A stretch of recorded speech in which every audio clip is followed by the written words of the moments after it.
guys, and welcome back to the channel. Today I've got another fantastic spelling game for you.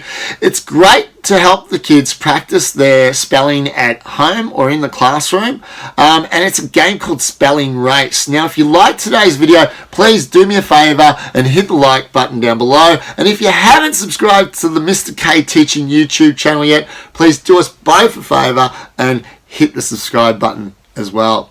Now, let's get into today's activity or game, Spelling Race. So what will you need to play this game? Well, first of all, you will need a spelling race sheet.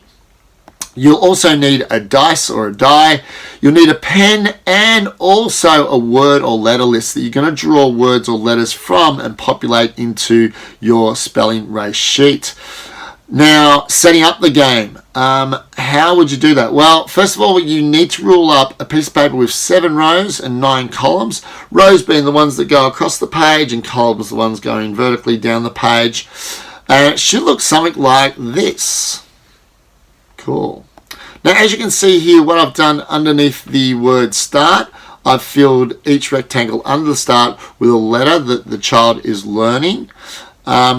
And then also I've written numbers next to each letter.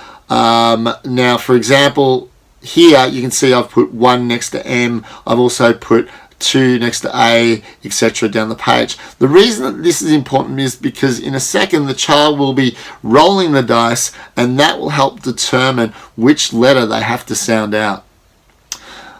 Now, playing the game.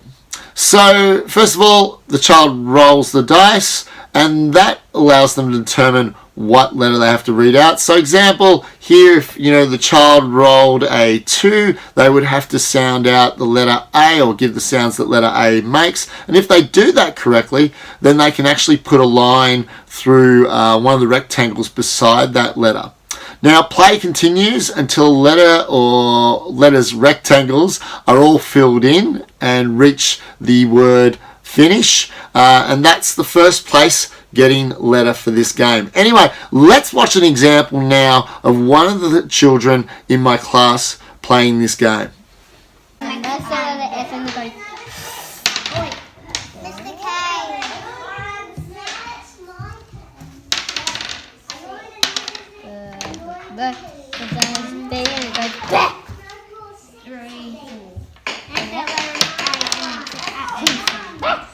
This weather is 4, 5.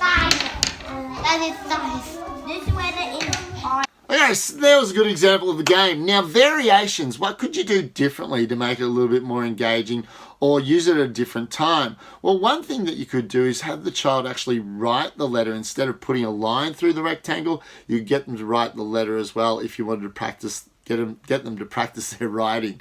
Another thing that you could do is you could use it with just about any subject that they're studying with something that they have to remember. So it could be, say, something like foreign language words for Japanese or French, etc. Or it could be even numbers, getting them to remember numbers between 1 to 10, for example. Listen, I hope you actually enjoyed today's video and you got a bit out of it and you have a lot of fun with this game. Thanks very much for watching, and I'll see you next time. Bye!